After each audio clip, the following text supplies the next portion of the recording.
Supreme court ने prosecution से बहुत तीखे सवाल पूछे। उन्होंने बार बार ईडी से एक ही सवाल पूछा कि आपके पास मनीष सिसोदिया जी से जुड़ी हुई मनी ट्रेल कहां है? क्या उनके पास पैसा आया? क्या उनके परिवार के पास पैसा आया? क्या उनकी किसी परिवार की या उनसे किसी जुड़ी हुई कंपनी के पास पैसा आया?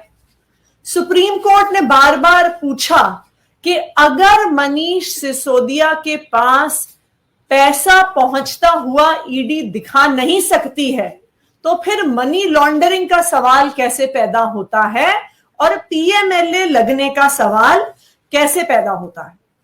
सुप्रीम कोर्ट ने यह भी सवाल पूछा कि जो सारी ईडी की प्रोसिक्यूशन का केस है वो सिर्फ और सिर्फ एक अप्रूवर दिनेश अरोड़ा की स्टेटमेंट्स के आधार पर है।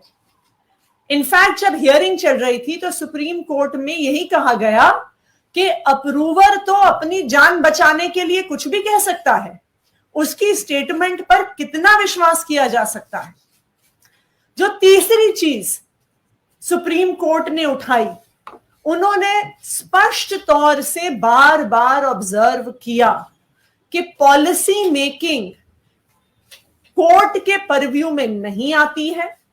पॉलिसी मेकिंग में अगर लॉबिंग हुई भी तो लॉबिंग इलीगल नहीं है जब तक क्विड प्रो क्वो एस्टैब्लिश नहीं होता कि पैसे एक व्यक्ति से दूसरे व्यक्ति के हाथ में गए और जिस व्यक्ति के हाथ में गए उसने उस ब्लैक के पैसे को व्हाइट करने की कोशिश की, यानी मनी की लॉन्ड्रिंग की कोशिश की, तब तक पीएमएलए लागू नहीं होगा, तब तक कोई गुनाह नहीं होगा। इन तीखी ऑब्जर्वेशंस के बावजूद आज कोर्ट ने एक विपरीत ऑर्डर दिया है। जो सारे मुद्दे कोर्ट ने बार बार खुद उठाए, आज ऑर्डर में सुप्रीम कोर्ट ने बेल मनीष सिसोदिया जी को नहीं दी है। इसलिए अब हम जो ऑर्डर सुप्रीम कोर्ट ने दिया है वो शायद अभी थोड़ी ही देर पहले अपलोड हुआ है सुप्रीम कोर्ट की वेबसाइट पे, उस ऑर्डर को हम स्टडी करेंगे। उस ऑर्डर में जो भी सारे कानूनी मुद्दे उठाए गए हैं उसको आम आदमी पार्टी, हमारे सारे वकील गहराई से देखेंगे और जो सारे लीगल ऑप्शंस हमारे पास अवेलेबल हैं उनके आधार पर हमारे नेक्स्ट स्टेप्स को डिसाइड किया जाएगा।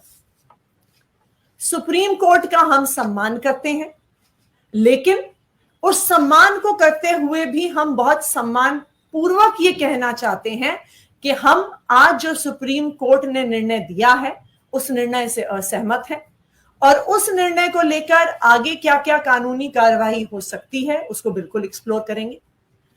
आम आदमी पार्टी एक ईमानदार पार्टी है। अरविंद केजरीवाल और मनीष सिसोदिया के नेतृत्व में जो दिल्ली सरकार चली है और आज भी चल रही है, आज तक 1 रुपए के भ्रष्टाचार में भी कोई भी आम आदमी पार्टी का नेता शामिल नहीं हुआ है। आम आदमी पार्टी ईमानदार थी, ईमानदार है और ईमानदार रहेगी। और मुझे आज भी इस बात पे पूरा भरोसा है कि आम आदमी पार्टी पे कितने केसेस होते रहे, लेकिन आखिरकार एक भी पैसे के भ्रष्टाचार का सबूत सामने नहीं आएगा, क्योंकि ना आम आदमी पार्टी ने कभी भ्रष्टाचार किया है, ना कभी भ्रष्टाचार